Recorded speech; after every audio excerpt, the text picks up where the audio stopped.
हमारी स्टोरी का नाम है ए मंकी एंड ए फिश। ए को हिंदी में कहते हैं एक, मंकी को हिंदी में कहते हैं बंदर, एंड को हिंदी में कहते हैं और, ए को हिंदी में कहते हैं एक, फिश को हिंदी में कहते हैं मछली। एक बंदर और एक मछली। One morning comma a little baby monkey plays in a tree while his mother picks fruit full stop. One morning, one की हिंदी होती है एक, मॉर्निंग को हिंदी में कहते हैं सुबह, एक सुबह। A little baby monkey, little को हिंदी में कहते हैं छोटा, ए का मतलब एक, बेबी का मतलब होता है बच्चा, मंकी को हिंदी में कहते हैं बंदर, प्लेज मतलब होता है खेलना, इन का मतलब होता है में, ए ट्री एक पेड़, वाइल, वाइल को हिंदी में कहते हैं जबकि, हिज का मतलब उसकी, मदर को हिंदी में कहते हैं माँ, पिक्स का मतलब होता है तोड़ना, फ्रूट को हिंदी में कहते हैं फल। ए से लेकर के ट्री तक हमारा किस टेंस का सेंटेंस हो गया? प्रेजेंट इंडेफिनिट टेंस का सेंटेंस हो गया। कैसे पता चला? क्योंकि यहाँ सब्जेक्ट के बाद क्या है, वर्ब की फर्स्ट फॉर्म में एस लगा हुआ है, सब्जेक्ट हमारा सिंगुलर है। तो जब ए से लेकर के ट्री तक का हिंदी में अनुवाद करेंगे तो आखिरी में क्या आएगा? ता है, ती है, ते हैं आएगा। हिज से लेकर के फ्रूट तक का भी जब हिंदी में अनुवाद करेंगे तो आखिरी में क्या आएगा? ता है, ती है, ते हैं आएगा। क्यों? क्योंकि सब्जेक्ट के बाद क्या है, वर्ब की फर्स्ट फॉर्म में एस या एस लगा हुआ है। तो ये भी हमारा क्या, प्रेजेंट इंडेफिनिट टेंस का सेंटेंस है। तो जब प्रेजेंट इंडेफिनिट टेंस का हिंदी में अनुवाद करते हैं तो आखिरी में क्या आता है? ता है, ती है, ते हैं आता है। वन मॉर्निंग एक सुबह, a little baby monkey plays in a tree, बंदर का एक छोटा बच्चा पेड़ पर खेलता है जबकि उसकी माँ फल तोड़ती है। The little baby monkey picks leaves full stop. Leaves का मतलब होता है हिंदी में पत्तियां, पिक्स का मतलब होता है तोड़ना, मंकी को हिंदी में कहते हैं बंदर, बेबी का मतलब होता है हिंदी में बच्चा, लिटल का मतलब होता है छोटा। बंदर का छोटा बच्चा पत्तियां तोड़ता है। ये भी हमारा प्रेजेंट इंडेफिनिट टेंस का सेंटेंस है। क्यों? क्योंकि सब्जेक्ट के बाद क्या आ रहा है, देखिए हमारा वर्ब की फर्स्ट फॉर्म में पिक क्या होती है? वर्ब की फर्स्ट फॉर्म, इसमें एस लगा हुआ है, पिक्स हो गया है। तो जब भी वर्ब की फर्स्ट फॉर्म में एस या एस लगा होता है वो हमारा कौन सा टेंस होता है? प्रेजेंट इंडेफिनिट टेंस का सेंटेंस होता है। जब इसका हिंदी में अनुवाद करते हैं तो क्या आता है? आखिरी में ता है, ती है, ते हैं आता है। The little baby monkey picks leaves full stop. बंदर का छोटा बच्चा पत्तियां तोड़ता है।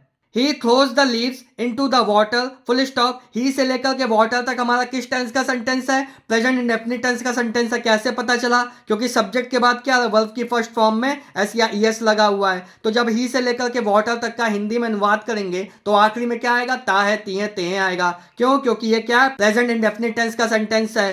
वह पत्तियों को पानी में फेंकता है। देखिए आखिरी में ता है आ गया। He is happy. देखिए ही की हिंदी क्या होती है? वह। हैप्पी को हिंदी में क्या कहते हैं? खुश या प्रसन्न। इज लग गया, इसके बाद वर्ब की आईएनजी फॉर्म तो है नहीं, इसका मतलब ये केवल क्या, प्रेजेंट टेंस का सेंटेंस है। जब इसका हिंदी में अनुवाद करेंगे तो आखिरी में है आएगा, याद रखिएगा। ही इज हैप्पी, हैप्पी की हिंदी होती है खुश या प्रसन्न। वह खुश है या वह प्रसन्न है। He picks all the leaves of one branch full stop, so comma he jumps to another branch full stop। Another का मतलब होता है अन्य, ब्रांच को हिंदी में कहते हैं शाखा, जंप्स का मतलब होता है कूदना, ब्रांच को हिंदी में कहते हैं शाखा, लीव्स को हिंदी में कहते हैं पत्तियां, पिक्स का मतलब होता है तोड़ना, ऑल का मतलब होता है हिंदी में सभी, ही का मतलब वह या उसने। ही से लेकर के ब्रांच तक हमारा किस टेंस का सेंटेंस है? प्रेजेंट इंडेफिनिट टेंस का सेंटेंस है। कैसे पता चला? क्योंकि यहाँ पे देखिए सब्जेक्ट के बाद वर्ब की फर्स्ट फॉर्म में एस लगा हुआ है। तो ही से लेकर के ब्रांच तक का जब हिंदी में अनुवाद करेंगे तो आखिरी में ता है, ती है, ते हैं आएगा। He picks all the leaves of one branch full stop. One का मतलब होता है एक, वह एक शाखा से सभी पत्तियों को तोड़ता है। सो की हिंदी क्या होती है? इसलिए he jumps to another branch full stop. He से लेकर के ब्रांच तक भी हमारा किस टेंस का सेंटेंस हो गया? प्रेजेंट इंडेफिनिट टेंस का सेंटेंस हो गया। क्यों? क्योंकि इसमें भी सब्जेक्ट के बाद ही के बाद क्या, वर्ब की फर्स्ट फॉर्म में एस लगा हुआ है, इसलिए वह दूसरी या अन्य शाखा पर कूद जाता है। The little monkey throws some more leaves into the water full stop, then all of a sudden. Little को हिंदी में कहते हैं छोटा, मंकी को हिंदी में कहते हैं बंदर, थ्रोस को हिंदी में कहते हैं फेंकना, सम को हिंदी में कहते हैं कुछ, मोर को हिंदी में कहते हैं ऑल, लीव्स को हिंदी में कहते हैं पत्तियां, इनटू द वाटर, वाटर को हिंदी में कहते हैं पानी। यहां से लेकर के वाटर तक ये भी हमारा किस टेंस का सेंटेंस हो गया? प्रेजेंट इंडेफिनिट टेंस का सेंटेंस हो गया। कैसे पता चला? क्योंकि यहाँ सब्जेक्ट के बाद क्या, वर्ब की फर्स्ट फॉर्म में एस लगा हुआ है। क्या होती है वर्ब की फर्स्ट फॉर्म? थ्रो, फेंकना। अगर आपको वर्ब पहचानने में कोई प्रॉब्लम होती है, समस्या आती है, तो देखिए इसकी एक ट्रिक होती है। हिंदी के सेंटेंस में जिसमें भी आखिरी में ना आ जाए वो हमारी क्या होती है, वर्ब होती है। आया समझ में? जैसे फेंकना, कूदना, नहाना, खाना, पीना। अब देखिए कुछ इसके एग्जाम्पल हैं, जैसे सपना। सपना एक लड़की का भी नाम है तो ये हमारा सब्जेक्ट भी होता है। आया समझ में? सपना एक होता है ड्रीम्स जो मेन वर्ब में आता है, और एक होता है सब्जेक्ट, जैसे सपना एक लड़की का नाम है। तो दा से लेकर के वाटर तक का जब हिंदी में अनुवाद करेंगे तो आखिरी में ता है, ती है, ते है आएगा। क्यों? क्योंकि ये प्रेजेंट इंडेफिनिट टेंस का सेंटेंस है, दा से लेकर के वाटर तक। छोटा बंदर कुछ और पत्तियों को पानी में फेंकता है। देखिए लास्ट में ता है आ गया। Then all of a sudden, sudden का मतलब होता है अचानक। ऑल ऑफ अ सडन अचानक से, देन को हिंदी में कहते हैं फिर अचानक से। Crack the branch breaks, branch को हिंदी में कहते हैं शाखा। ब्रेक का मतलब होता है टूटना। देखिए दा से लेकर के ब्रेक्स तक ये भी हमारा किस टेंस का सेंटेंस है, प्रेजेंट इंडेफिनिट टेंस का सेंटेंस है। कैसे पता चला? सब्जेक्ट के बाद क्या आया हमारा, वर्ब की फर्स्ट फॉर्म में क्या लगा है, एस लगा है। देखिए ब्रेक टूटना, लास्ट में ना आ गया, ये कैसे हो गया हमारा, ये हमारा क्या है, मेन वर्ब है। याद रखिएगा, मैंने आपको बताया था अभी वर्ब में लास्ट में क्या आता है, ना आता है। ये आप हिंदी में पहचान सकते हैं। तो जब इसका हिंदी में अनुवाद करेंगे दा से लेकर के ब्रेक्स तक का, तो आखिरी में क्या आएगा, ता है, ती है, ते है आएगा। शाखा टूट जाती है।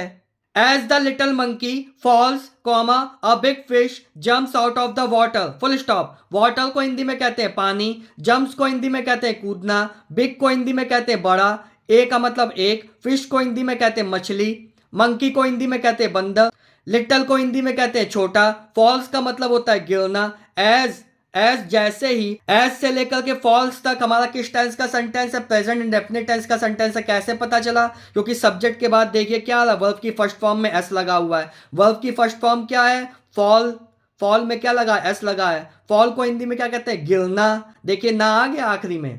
तो एस से लेकर के फॉल्स तक का जब हिंदी में अनुवाद करेंगे तो हिंदी में क्या आएगा, आखिरी में ता है, ती है, ते है आएगा। जैसे ही छोटा बंदर गिरता है, a big fish jumps out of the water. देखिए ए से लेकर के वाटर तक ये भी हमारा प्रेजेंट इंडेफिनिट टेंस का सेंटेंस है, क्योंकि सब्जेक्ट के बाद क्या आ रहा है, वर्ब की फर्स्ट फॉर्म में एस लगा है। सब्जेक्ट हमारा सिंगुलर है, एक वचन है, इसलिए बहुवचन होता तो सिर्फ वर्ब की फर्स्ट फॉर्म आती।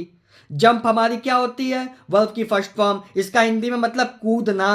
जैसे ही छोटा बंदर गिरता है, एक बड़ी मछली पानी से बाहर आ जाती है। But a strong hand reaches out just in time and saves the little monkey, full stop. देखिए ये भी हमारा किस टेंस का सेंटेंस हो गया, ये भी हमारा प्रेजेंट इंडेफिनिट टेंस का सेंटेंस हो गया, क्योंकि यहाँ सब्जेक्ट के बाद देखिए वर्ब की फर्स्ट फॉर्म में ईएस लगा हुआ है। रीच का मतलब होता है हिंदी में पहुंचना, सेव का मतलब होता है हिंदी में बचाना, इसमें भी एस लगा हुआ है। आया समझ में? तो बट से लेकर के मंकी तक इसमें हमारे क्या है, दो सेंटेंस है, प्रेजेंट इंडेफिनिट टेंस के दो सेंटेंस है इसमें।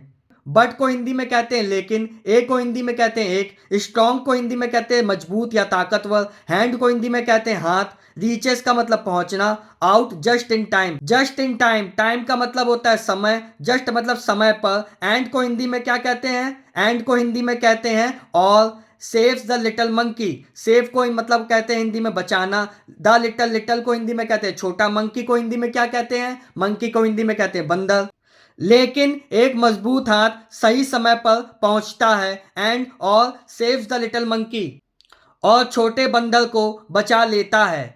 The next morning comma the little monkey goes back to picking leaves, full stop. देखिए द नेक्स्ट मॉर्निंग, नेक्स्ट का मतलब होता है हिंदी में अगली, मॉर्निंग को हिंदी में कहते हैं सुबह, लिटिल को हिंदी में कहते हैं छोटा, मंकी को हिंदी में कहते हैं बंदर, गो का मतलब होता है जाना, इसमें देखिए वर्ब की फर्स्ट फॉर्म में ईएस लगा हुआ है तो गोज हो गया है। बैक का मतलब वापस, पिकिंग का मतलब होता है तोड़ना, लीव्स को हिंदी में क्या कहते हैं, लीव्स को हिंदी में कहते हैं पत्तियां। दा से लेकर के लीव्स तक हमारा किस टेंस का सेंटेंस हो गया, प्रेजेंट इंडेफिनिट टेंस का सेंटेंस हो गया, क्योंकि सब्जेक्ट के बाद क्या, वर्ब की फर्स्ट फॉर्म में ईएस लगा हुआ है, सब्जेक्ट हमारा एक वचन है। तो इसका जब दा से लेकर के लीव्स तक का हिंदी में अनुवाद करेंगे तो आखिरी में ता है, ती है, ते है आएगा। याद रखिएगा। नेक्स्ट मॉर्निंग, अगली सुबह, छोटा बंदर पत्तियां तोड़ने के लिए वापस जाता है। आह स्मार्ट लिटिल मंकी, लिटिल का मतलब होता है हिंदी में छोटा, स्मार्ट का मतलब समझदार, मंकी मतलब होता है बंदर, समझदार छोटा बंदर।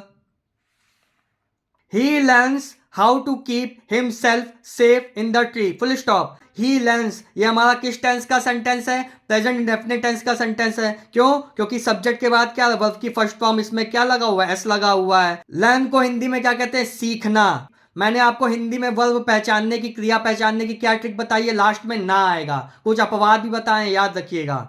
ही लर्न्स, तो इसका जब हिंदी में अनुवाद करेंगे तो आखिरी में क्या आएगा? ताहे तीहे तेहे आएगा। ही लर्न्स, वह सीखता है। हाउ, हाउ को हिंदी में कहते हैं कैसे। हिमसेल्फ का मतलब होता है हिंदी में खुद को।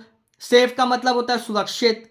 इन द ट्री, इन का मतलब होता है में। ट्री को हिंदी में कहते हैं पेड़। वह सीखता है कि पेड़ में खुद को कैसे सुरक्षित रखना है। देखिए, जब हम लोग कोई पाठ याद करते हैं तो वहां पे भी लर्न लगाते हैं, लेकिन जब हम लोग जिंदगी का सबक सीखते हैं कुछ, तो वहां पे भी लर्न लगाते हैं। तो लर्न के दो मतलब होते हैं, एक याद करना और एक सबक सीखना। अब मंकी ने खुद का बचाव कैसे सीखा? अगर डालियां टूट जाएंगी या शाखाएं टूट जाएंगी तो वो लताओं के सहारे से पानी में नहीं गिरेगा, उसने ऐसे बचना सीखा। आया समझ में? अगर आपको स्टोरी अच्छी लगी हो तो चैनल को सब्सक्राइब कीजिएगा, वीडियो को लाइक कीजिएगा। Thank you.